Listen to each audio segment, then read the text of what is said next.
આપ સર્વોને હેતપૂર્વક જય શ્રી સ્વામિનારાયણ। આજની સત્સંગ કથા વાર્તા નિજ મંદિર સાવરકુંડલા। જય શ્રી સ્વામિનારાયણ। આજે આપણે વડતાલમાં રહી કરેલા શ્રીજી મહારાજના લીલા ચરિત્રનું ગાન કરીશું। શ્રીજી મહારાજ વડતાલ જ્ઞાનબાગ માં ઊંચા ઓટલા પર બિરાજીને પોતાના ભક્તોને સુખ આપે છે। દૂર દેશથી હરિભક્તો આવે છે અને શ્રી હરિ સૌને કુશળ સમાચાર પૂછે છે। કોઈ પ્રેમી ભક્તો આવીને પ્રભુને સુગંધીમાન અત્તર ચર્ચે છે, તો કોઈ ભક્તો ચંદન લાવીને ભાલ માંગ અર્ચા કરે છે, તો કોઈ ભક્તો ગુલાબ, ડોલર, જુઈ, ચમેલીના હાર, ગજરા, બાજુબંધ પહેરાવે છે। એવામાં મહેમદાવાદ ગામનો સંઘ પૂજા કરવા આવ્યો। સૌ ભક્તોએ ઉમળકાભેર પૂજા અર્ચના કરી। પછી શ્રી હરિએ પ્રશ્ન કર્યો, ભક્તો, અમારા બેચર ભટ્ટ અને દુર્લભ રામ કેમ દેખાતા નથી? ભક્તો ઉત્તર આપતા થોડા અચકાયા। એક જણ બોલ્યો કે, મહારાજ, હમણાંથી બંનેને અણબનાવ થયો છે, તેથી બેચર ભટ્ટ સભા માંગ આવે તો દુર્લભ રામ ના આવે, અને દુર્લભ રામ સભા માંગ આવે તો બેચર ભટ્ટ ના આવે। ત્યારે શ્રીહરિ કહે, અરે, એ બંનેને તો ખૂબ હેત હતું ને? ત્યારે સંઘના માણસો બોલ્યા, મહારાજ, ખરેખર બંને ગાઢ મિત્રો હતા। એક બીજા વગર ચાલતું પણ નહીં, ઘરે પણ સાથે હોય, અને પોતાના વ્યવહારુ કામ પણ સાથે જ બેસીને કરતા। સભા માંગ પણ જોડે આવતા અને મધુર સ્વરે સાથે કીર્તનો બોલતા। આવા ગાઢ મિત્રોને અચાનક શું આંટી પડી ગઈ છે, એની અમને પણ કઈ ખબર નથી પડતી। હવે તો બેચરભાઈ મંદિર માંગ માળા ફેરવતા હોય, અને મંદિરની ડેલી એ દુર્લભ રામ આવે તો બેચરભાઈ પાઘડી માથે મેલીને રવાના થઈ જાય, અને બેચરભાઈ મંદિર માંગ આવે તો દુર્લભ રામ રવાના થઈ જાય, અને વળી લાગ મળે તો એક બીજાનું વાંકું પણ બોલે છે। શ્રી હરિ આ સાંભળીને થોડો વિચાર કરીને તુરંત જ માણકી પર સવાર થઈને થોડા હરિભક્તો સાથે મહેમદાવાદ પધાર્યા। પ્રભુએ બેચર ભટ્ટને બોલાવ્યા અને પ્રેમથી વાત કરી, બેચરભાઈ, તમારા અને દુર્લભ રામના અબોલા છોડાવવા અહીંયા આવ્યા છીએ। ભગવાનના ભક્તોને પરસ્પર કુસુમ થાય, એ અમને ગમતું નથી, માટે અબોલા છોડો અને એમાં જ અમારો રાજીપો છે। શ્રી હરિના કરુણાથી નીતરતા ઉપદેશ વચનો સાંભળીને બેચરભાઈ હાથ જોડીને બોલ્યા, મહારાજ, તમે સર્વેશ્વર છો, મારા ઈષ્ટદેવ છો। તમે જેમ કહો તેમ કરવા હું તૈયાર છું। તમે કહો તો દુર્લભ રામને પગે લાગુ, એના જોડા માથા ઉપર રાખું, મોઢા માંગ ઘાસના તરણા લઈને માફી માંગું। મારે તો બસ તમને કોઈ પણ રીતે રાજી કરવા છે। નિર્માની ભક્તના વચનો સાંભળી શ્રી હરિ રાજી થયા। પછી દુર્લભ રામને તેડાવ્યા। દુર્લભ રામ મહેમદાવાદ માંગ પ્રતિષ્ઠિત ગણાતા એક સારા ભક્ત હતા। મહારાજે પાસે બેસાડીને દુર્લભ રામને શિખામણના 2 શબ્દો કહ્યા, દુર્લભ રામ, તમે અને બેચરભાઈ કુસુમની કાળાશ ધોઈ નાખો। બેચરભાઈ તો અમે જેમ કહીએ એમ કરવા તૈયાર છે। અમારી આજ્ઞાથી તમારા જોડા ઉપાડવા પણ તૈયાર છે।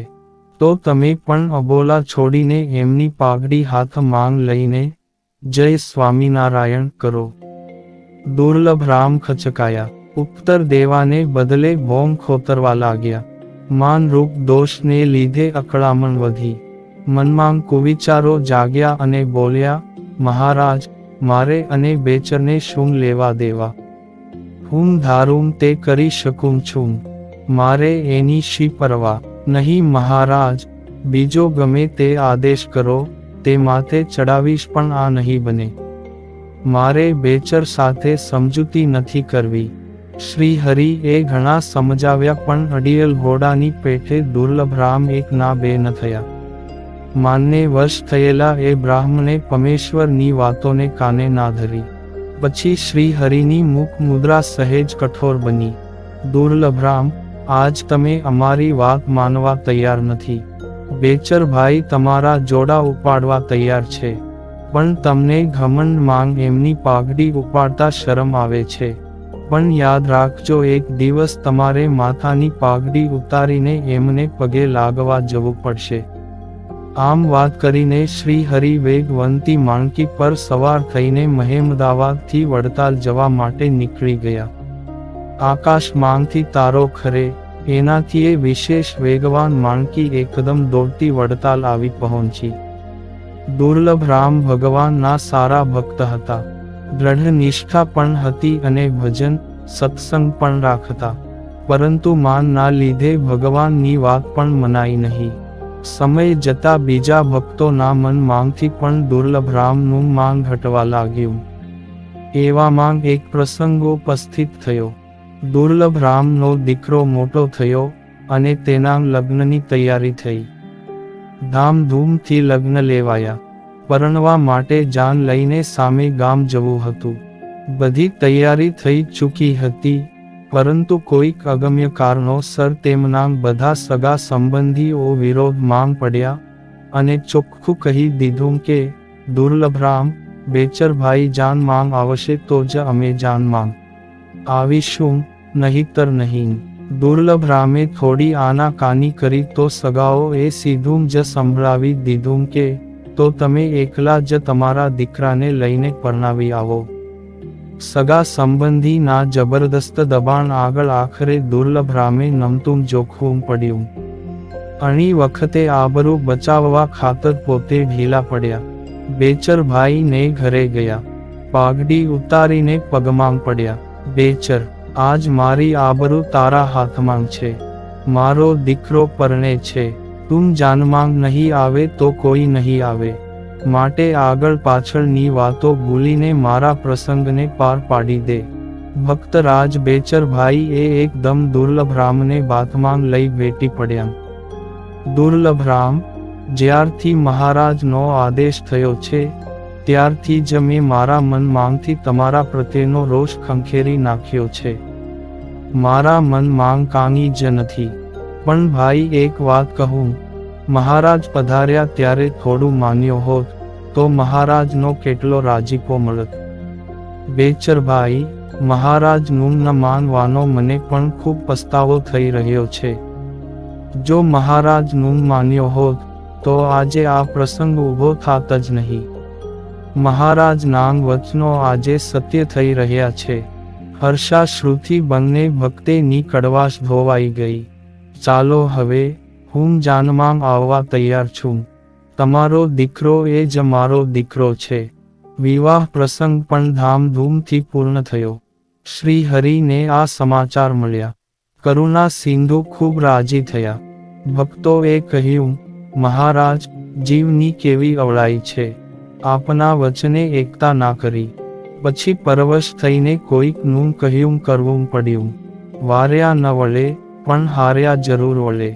શ્રીહરિ કહે, એ તો હોય, જીવ તો ભૂલ્યા કરે. બંને અમારા ભક્તો જ છે. માયાના આવરણે ભૂલાવ્યા હતા. હવે સાથે રહીને ભજન કરશે અને બંનેના આત્માનું રૂડું થશે.